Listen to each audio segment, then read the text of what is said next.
നമ്മുടെ ഒരു സമൂഹത്തിൽ ഭാര്യയ്ക്ക് കുറച്ച് വയസ്സ് കൂടിക്കഴിഞ്ഞാൽ നമ്മൾ സമൂഹം ക്ഷമിക്കില്ല. പക്ഷെ ഭർത്താവിന് കുറച്ച് വയസ്സ് കൂടിയാൽ അത് പോട്ടെ, അത് ഏജ് ഡിഫറൻസ് അങ്ങോട്ട് ക്ഷമിക്കും. ഭാര്യയ്ക്ക് ഒരു വയസ്സ് കൂടി കഴിഞ്ഞാൽ മതി, അവളുടെ ആ ചെക്കനേക്കാളും കുറേ മുതാണ് എന്നുള്ള രീതിയിലൊരു സംസാരം ഉണ്ടല്ലോ. എന്തായാലും നമ്മളുടെ ഈ യൂട്യൂബ്, ഇൻസ്റ്റാഗ്രാം ഇവയൊക്കെ തപ്പി നോക്കുമ്പോൾ വളരെ അപൂർവമായിട്ടുള്ള ഒരു കപ്പിളിനെ കാണാം. അത് ടി ഫാമിലി. ആ ഭർത്താവ് ഭാര്യയെക്കാളും ഏകദേശം 15 വയസ്സിനോ 16 വയസ്സിനോ താഴെയാണ്. കൃത്യമായിട്ട് എനിക്കറിയില്ലെങ്കിൽ പോലും നല്ല ഏജ് ഡിഫറൻസ് അവർ തമ്മിലുണ്ട്. രണ്ട് വലിയ പെൺകുട്ടികളുടെ അമ്മയായിരിക്കെ ഡിവോഴ്സായി നിൽക്കെ ചില പ്രത്യേക സാമൂഹിക പശ്ചാത്തലത്തിൻ്റെ ഭാഗമായിട്ട് ഇയാൾ ഇവരുമായിട്ട് സൗഹൃദത്തിലാവുന്നു.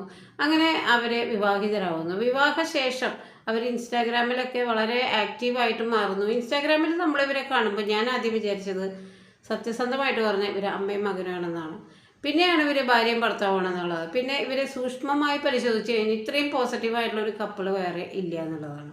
പ്രത്യേകിച്ച് ആ ഭർത്താവ് ആ ഭാര്യയ്ക്ക് എന്തൊക്കെ സന്തോഷം, എങ്ങനെയൊക്കെ അവരെ സന്തോഷിപ്പിച്ച് നിർത്താൻ പറ്റും, ആ രീതിയിലൊക്കെ അവർ വീഡിയോകൾ ഇടുമ്പോഴായാലും ഷോർട്സ് ചെയ്യുമ്പോഴായാലും വളരെ പ്രേമപൂർവ്വമായിട്ടുള്ള ഗാനങ്ങളുടെ പശ്ചാത്തലത്തിലൊക്കെയാണ് കേട്ടോ അവരുടെ ഷോർട്സ്.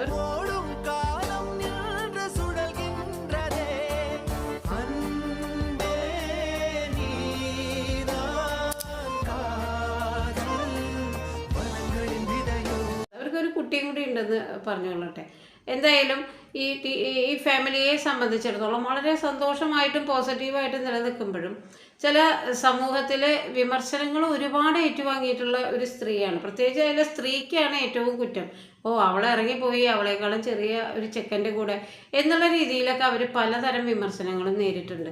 കുറേ സമയങ്ങളിൽ അവർ ആ വീഡിയോയിൽ വളരെ നെഗറ്റീവായിട്ട് പറയുകയും, ഞാൻ വീഡിയോയിൽ വരുന്നില്ല, അല്ലെങ്കിൽ എനിക്ക് കരയുകയും വിഷമിക്കുകയും ഒക്കെ ചെയ്ത പല സന്ദർഭങ്ങളുമുണ്ട്.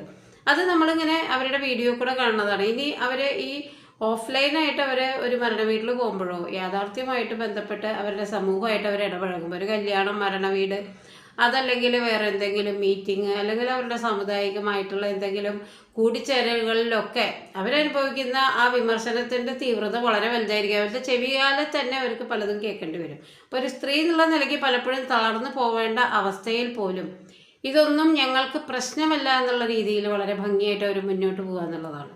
അതിൽ ഏറ്റവും പ്രധാനമായിട്ടുള്ളൊരു കാര്യം ഇവരുടെ വിവാഹത്തിൻ്റെ ചില പശ്ചാത്തലങ്ങൾ പരിശോധിക്കുമ്പോൾ, നമ്മൾ ഡിവോഴ്സായിട്ട് ഒരു 2-3 വർഷം വീട്ടിൽ വന്ന് നിൽക്കുന്ന ഒരു യുവതി, അവർ പൊതുനിരത്തുകളിൽ ഇറങ്ങി നടക്കുമ്പോൾ ഈ ബെഞ്ചിലൊക്കെ ഇരുന്ന് ചായ കുടിക്കുന്നവർ, അവൾ ഡിവോഴ്സായി നിൽക്കുക, അവൾ കുറച്ച് നാളായി, കുറച്ച് വർഷമായി, 2 പിള്ളേരുണ്ട് എന്നുള്ള രീതിയിലൊക്കെ പറയുമ്പോൾ ഇത് കേൾക്കാൻ ഇടവരുന്ന അവരുടെ ഇപ്പോഴത്തെ ഭർത്താവ്, അതിനെന്താ പാവം, അത് പോയിക്കോട്ടെ, ഡിവോഴ്സായി, അപ്പോൾ എന്താ കുഴപ്പമെന്ന് ചോദിക്കുമ്പോൾ, എന്താ നിനക്ക് ഇത്ര വിഷമം, എന്നാൽ നീ കെട്ടിക്കോ എന്നുള്ളതിൻ്റെ ഒരു വെല്ലുവിളിയുടെ ഭാഗമായിട്ട് അവരുമായിട്ട് ഇയാൾക്കൊരു അറ്റാച്ച്മെൻറ്റ്, ഒരു ഇമോഷണൽ അറ്റാച്ച്മെൻറ്റ് തോന്നുന്നു. ആ അറ്റാച്ച്മെൻറ്റ് അവരുമായിട്ടുള്ള സൗഹൃദത്തിന് കാരണമാകുന്നു. വീണ്ടും അവരുടെ വീട്ടിൽ വെച്ചിട്ട് അവർ പിടിക്കുന്നു. ഒരു സാന്ദർഭികമായിട്ട് അവരെ വിവാഹം കഴിക്കേണ്ടി വരിക എന്നുള്ളതാണ്. ആദ്യം ഫോഴ്സ്ഫുള്ളി ശരിക്കും പറഞ്ഞാൽ നീ ഇവളെ കൊണ്ട് പോയേ പറ്റൂ എന്നുള്ള രീതിയിൽ. അപ്പോൾ അവരുടെ കൂടെ വലിയ 2 പെൺകുട്ടികളുണ്ട്. ആ പെൺകുട്ടികളെ അവരുടെ ആദ്യത്തെ ഹസ്ബൻഡ് ഏറ്റെടുത്ത് കൊണ്ടുപോകുന്നു. വളരെ സങ്കടകരമായിട്ടുള്ളൊരവസ്ഥ. അവർ പോലും അറിഞ്ഞിട്ടില്ല ഇങ്ങനെ ഒരു അലിഗേഷൻ തനിക്കെതിരെ വരുന്നുണ്ട്. ഈ ഒരു പയ്യനുമായിട്ട് തന്നെയും ചേർത്ത് കഥകൾ ഉണ്ടാക്കുന്നുണ്ട്. അങ്ങനെ ഒരു സാമൂഹ്യ സമ്മർദ്ദം കൊണ്ട് ഉണ്ടായ ഒരു വിവാഹമാണെങ്കിലും മാനസികമായിട്ട് ആ ചെറുപ്പക്കാരനായ പയ്യനോ ഇവരോ ഒന്നും ഇതിന് ഒരിക്കലും വിവാഹം കഴിക്കണമെന്നോ അല്ലെങ്കിൽ ഇങ്ങനൊരു ഏജ് ഡിഫറൻസിൽ ഒരു കപ്പിളാവണമെന്നോ ഒന്നും അവർ ഒരിക്കലും മനസ്സുകൊണ്ട് പോലും വിചാരിക്കാതെ നമ്മളുടെ സൊസൈറ്റി അവരെ കൂട്ടിച്ചേർക്കുകയാണ്. പക്ഷെ ആ കൂട്ടിച്ചേർത്തത് വളരെ നല്ലതിനായിപ്പോയി എന്നുള്ളതാണ്. യാഥാർത്ഥ്യമായിട്ട് പൊരുത്തപ്പെടുമ്പോൾ സമൂഹത്തിൽ അവർ മരണ വീട്ടിലോ എവിടെയെങ്കിലും ഇറങ്ങി ചെല്ലുമ്പോൾ അതേ വന്നു, അവളെക്കാളും എത്രയോ ചെറിയ, അങ്ങനെ അവരെ വീണ്ടും അവരുടെ ലൈഫ് ഒന്നും കൂടി അവിടെ റിവൈസ് ചെയ്യപ്പെടും. അങ്ങനെ കുറേ റിവിഷൻ സമൂഹത്തിൽ ചെയ്യപ്പെടുമ്പോൾ കമൻസിലൂടെ അവരെ ഒരുപാട് വധിക്കാൻ ശ്രമിക്കുമ്പോഴൊക്കെ ഇതിന്നൊക്കെ മനുഷ്യന്മാർ നേടുന്ന ഒരു ധൈര്യമുണ്ട്, ആത്മവിശ്വാസമുണ്ട്. ഇതൊന്നും എന്നെ ബാധിക്കില്ല എന്നുള്ള ധൈര്യം. പ്രത്യേകിച്ച് ഒരു പെണ്ണിനെ സംബന്ധിച്ചിടത്തോളം തന്നെക്കാൾ ഒരുപാട് പ്രായം വ്യത്യാസമുള്ള ഒരു ഭർത്താവ്, പക്ഷെ അയാൾ എത്രമാത്രം മോട്ടിവേറ്റ് ചെയ്തിട്ടാണ് ആ ഭാര്യയെ, ആ ദാമ്പത്യം അവർ നയിച്ചു കൊണ്ടുപോകുന്നത്. അതിൻ്റെ പ്രധാനപ്പെട്ട കാര്യം ഒരു പക്ഷേ സാമ്പത്തിക പശ്ചാത്തലമായിരിക്കും. ഇവർ നല്ല സാമ്പത്തിക പശ്ചാത്തലമുള്ള കുടുംബത്തിൽ നിന്ന് വന്നതാണ്. ഇവരുടെ തന്നെയാണ് വീട്. അപ്പോൾ തീർച്ചയായിട്ടും ആ പയ്യനെ സംബന്ധിച്ചിടത്തോളം അയാൾ അത്ര എഡ്യൂക്കേറ്റഡ് അല്ല, ലോറിയിൽ കിളിയായിട്ട് പോയിരുന്നതാണ്. അപ്പോൾ അയാൾക്ക് സാമൂഹ്യമായിട്ട് സാമ്പത്തികമായിട്ടും ഇവർ കാരണം കുറച്ച് ഹൈപ്പ് ഉണ്ടാകുമ്പോൾ അയാൾ ഒരു പക്ഷേ ആ ജീവിതമായിട്ട് അയാൾ മാനസികമായിട്ട് പൊരുത്തപ്പെടുന്നു. അതുമാത്രമല്ല, വളരെ ഹാപ്പി ആക്കാനായിട്ട് ആ ജീവിതം എത്രമാത്രം ഒരു ഗൃഹനാഥൻ എന്നുള്ള നിലയ്ക്ക് അവർ ചില്ലായിട്ട് കൊണ്ടുപോകണു എന്നുള്ളത് അവരുടെ ഓരോ റീൽസും കണ്ടു കഴിഞ്ഞാൽ നമ്മൾക്ക് പറയാൻ പറ്റും. ഇതിൽ പ്രധാനമായിട്ടുള്ളൊരു കാര്യം, ആ സ്ത്രീ ഈ റീൽസ് അല്ലെങ്കിൽ ഓൺലൈനായിട്ട് അവർക്ക് വരുമാനമുണ്ട്, ഇൻസ്റ്റാഗ്രാമിൽ പ്രൊമോഷൻ, അങ്ങനെ യൂട്യൂബിൽ വരുമാനം ഒക്കെ ഉണ്ടെങ്കിലും ഇതൊന്നും അവർ സ്റ്റോപ്പ് ചെയ്യുന്നില്ല എന്നുള്ളതാണ്. ഈയിടെയായിട്ട് അവർ ABC എന്ന് പറയുന്ന ഒരു ഫുഡിൻ്റെ, അതായത് ബീട്രൂട്ട്, ക്യാരറ്റ്, ആപ്പിള് പ്ലസ് കുറേ നട്ട്സ്, അങ്ങനെ ഹെൽത്തി ആയിട്ടുള്ള ഒരു ന്യൂട്രീഷ്യസ് പൗഡർ, ആ പൗഡർ കൊച്ചു കുഞ്ഞുങ്ങൾ മുതൽ എത്ര വയസ്സായ ആളുകൾക്ക് വരെ ഉപയോഗിക്കാം. അതിൻ്റെ എഫക്റ്റ് അപ്പോൾ പെട്ടെന്ന് തന്നെ ഒരു ബിസിനസ് വുമണായിട്ട് മാറുന്ന കാഴ്ച എത്രമാത്രം, അത് തീർച്ചയായിട്ടും അവരൊരു ബിസിനസ് വുമൺ ആവുന്നുണ്ടെങ്കിൽ അതിൻ്റെ ഓരോ കയറ്റത്തിൻ്റെ പിന്നിലും തീർച്ചയായിട്ടും ആ ഭർത്താവ് ഉണ്ട് എന്നുള്ളതാണ്.